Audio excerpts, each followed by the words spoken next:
Hello friends, आज हम class 9th का साइंस का चैप्टर करेंगे the structure of an atom. इस चैप्टर में हम एटम के बारे में स्टडी करेंगे कि एटम का जो स्ट्रक्चर होता है वो किस टाइप का होता है। सबसे पहले जो एटम होते हैं वो क्या होते हैं, एक बार रिकॉल करते हैं। तो जो सारे मैटर्स हैं, जो हमारे आसपास जो चीज़ें हैं, वो सभी छोटे छोटे पार्टिकल से मिलकर बनी हुई है, which are called atoms. Atoms जो होते हैं उनको हम डिवाइड कर सकते हैं। डाल्टन थ्योरी के अकॉर्डिंग हम उनको डिवाइड नहीं कर सकते, but it is not true, we can divide them. उनके भी सब एटॉमिकल पार्टिकल्स होते हैं, जैसे कि इलेक्ट्रॉन्स, प्रोटॉन्स, न्यूट्रॉन्स। इलेक्ट्रॉन्स जो होते हैं वो नेगेटिवली चार्ज होते हैं, और जो प्रोटॉन्स होते हैं वो पॉजिटिवली चार्ज होते हैं, और जो न्यूट्रॉन्स होते हैं उनका कोई चार्ज नहीं होता, दे आर न्यूट्रल। जो मास होता है इलेक्ट्रॉन का वो होता है 1/2000 मास ऑफ हाइड्रोजन एटम, और जो प्रोटॉन का होता है वो हाइड्रोजन के एटम की तरह होता है 1 यूनिट, और न्यूट्रॉन का भी होता है 1 यूनिट मास। डिस्कवरी ऑफ सब एटॉमिकल पार्टिकल्स।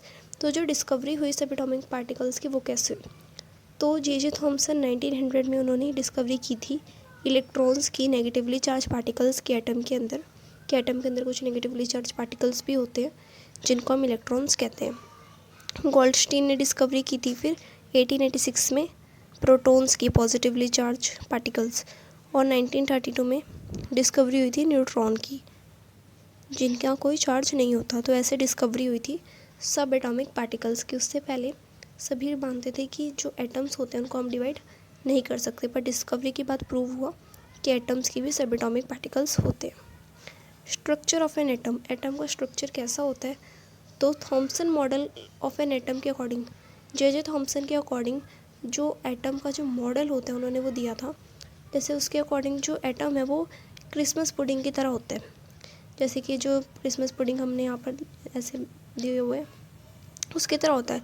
इसमें जो रेड पार्ट है, ये वाला हमारा जो रेड पार्ट है, इसको हम कह सकते हैं कि ये प्रोटॉन है पॉजिटिवली चार्ज, और जो ब्लू पार्ट है ये इलेक्ट्रॉन्स हैं नेगेटिवली चार्ज। या फिर वाटरमेलन की तरह, जो वाटरमेलन का रेड पार्ट होता है उससे हम देख सकते हैं कि वो प्रोटॉन है, और जो सीड्स होते हैं वो इलेक्ट्रॉन्स हैं नेगेटिवली चार्ज। तो जो एटम होता है वो पॉजिटिवली चार्ज स्फेयर होता है उसमें, लाइक दिस, और उस इलेक्ट्रॉन्स जो होते हैं उसमें एम्बेडेड होते हैं, और जो नेगेटिव और पॉजिटिव चार्ज होते हैं उनका मैग्नीट्यूड इक्वल होता है, और इस वजह से ही जो एटम है वो इलेक्ट्रिकली न्यूट्रल होता है। Rutherford model of an atom.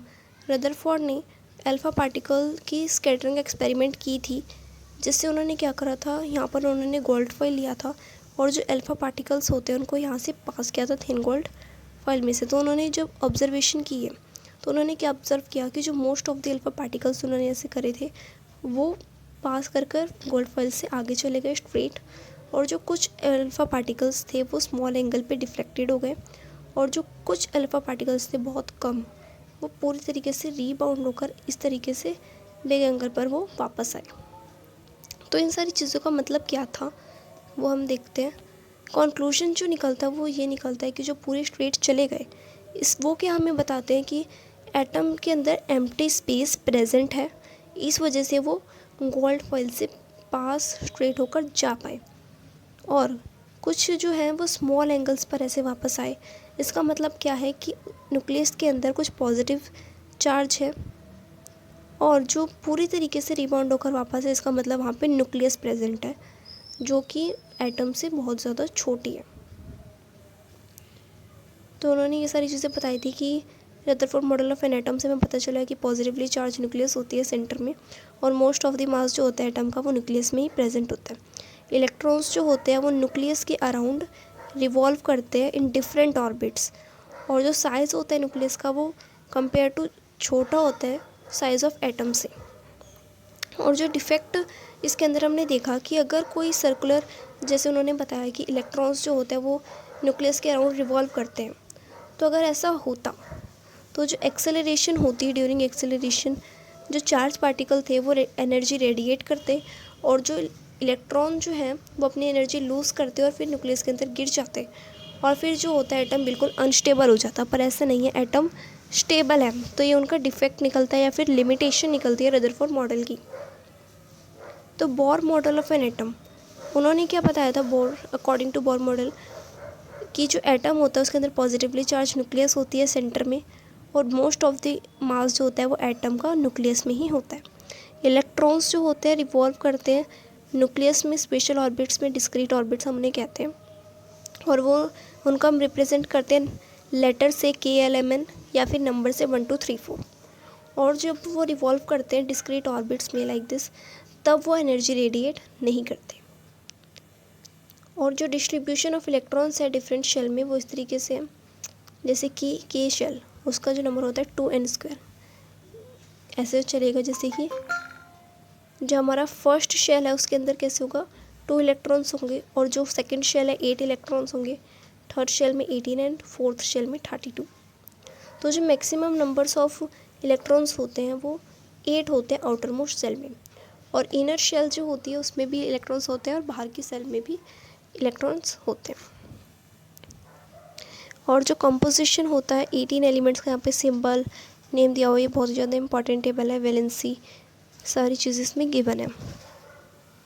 और यहाँ पर जो एटॉमिक स्ट्रक्चर होता है वो बताया हुआ है कि यहाँ पर इनके आउटर मोस्ट सेल में, हीलियम में, हाइड्रोजन में, आउटर मोस्ट सेल में कितने कितने इलेक्ट्रॉन्स प्रेजेंट है। नेक्स्ट है हमारा वैलेंसी। वैलेंसी होती है combining capacity of an atom of an element. जो कंबाइनिंग कैपेसिटी होती है एटम की वो होती है उसकी वैलेंसी। और जो बाहर की जो आउटर मोस्ट शेल जो होती है एटम की, उसमें जितने इलेक्ट्रॉन्स होते हैं उनको हम वैलेंस इलेक्ट्रॉन्स कहते हैं। और ऐसा भी कहा जाता है कि जब आउटर मोस्ट शेल में 8 इलेक्ट्रॉन्स होते हैं तभी हम उसको क्या कहते हैं, स्टेबल कहते हैं, और वो उसका ऑक्टेट कन्फिग्रेशन होता है। एटॉमिक नंबर का मतलब होता है number of protons. Atomic number कितना होगा एलिमेंट का, एटम का, वो होता है कि कितने उसके अंदर प्रोटॉन्स है। जैसे हाइड्रोजन में 1 प्रोटॉन है तो उसका एटॉमिक नंबर भी 1 होगा। हीलियम में 2 प्रोटॉन्स है तो हीलियम का एटॉमिक नंबर 2 होगा। लिथियम में 3 प्रोटॉन्स है तो एटॉमिक नंबर 3 होगा। मास नंबर होता है sum of the number of proton and neutron. Neutron और प्रोटॉन का जब हम सम कर देंगे तो हमारा मास नंबर आ जाएगा। जैसे कार्बन का मास नंबर है 12, प्रोटॉन प्लस न्यूट्रॉन। एल्यूमिनियम का मास नंबर है 27, 13 प्लस 14 27। सल्फ़र का जो है वो 32 है, प्रोटॉन प्लस न्यूट्रॉन। और जो नोटेशन होता है एटॉमिक नंबर और मास नंबर का, उस तरीके से लिखा जाता है। जैसे यहाँ पर आता है सिंबल ऑफ एलिमेंट और ऊपर आता है मास नंबर, नीचे आता है एटॉमिक नंबर। जैसे सिंबल होता है एलिमेंट का N है, जैसे हमारा सिंबल, और ऊपर जो हम लिखेंगे वो होगा उसका मास नंबर 14, और नीचे जो होगा एटॉमिक नंबर होगा 7। अब है हमारा आइसोटोप्स एंड आइसोबार्स। तो आइसोटोप हम देखेंगे। आइसोटोप्स होता है atom of the same element having same atomic number but different mass number. Same element के एटम्स जिनके अंदर सेम एटॉमिक नंबर हो बट डिफरेंट मास नंबर हो, जैसे ये प्रोटियम, ड्यूटेरियम, ट्राइटियम, ये सारे जो हैं ये सेम एलिमेंट है पर इनके अंदर जो मास नंबर है वो अलग अलग है और एटॉमिक नंबर सेम है। आइसोटोप मीन्स टॉप वाला जो नंबर है वो डिफरेंट होना। जैसे कि इसके अंदर 1 है, इसके अंदर 2 है, इसके अंदर 3 है। वैसे ही कार्बन के भी 2 आइसोटोप्स हमें गिवन है, जैसे कि C। इसके अंदर नीचे क्या दिया हुआ है हमें, एटॉमिक नंबर 6, वो सेम है दोनों में, पर ऊपर जो दिया हुआ है मास नंबर वो डिफरेंट है। इसमें 12 है, इसमें 14 है, तो ये आइसोटोप्स का एग्जांपल है। क्लोरीन के भी 2 आइसोटोप दिए हुए हैं, यहाँ पे भी एटॉमिक नंबर नीचे वाला नंबर सेम है बट मास नंबर ऊपर वाला अलग है, तो ये होते हैं isotopes. Same atomic number but different mass number. Isobars जो हैं वो इसके अपोजिट है। ये डिफरेंट एलिमेंट्स के एटम होते हैं जिनका डिफरेंट एटॉमिक नंबर हो, बस इसमें मास नंबर सेम होता है, बाकी डिफरेंट होता है। जैसे कार्बन अलग अलग एलिमेंट के सिंबल है, इसके अंदर एटॉमिक नंबर अलग है 20, 18, बट मास नंबर यहाँ पे सेम है।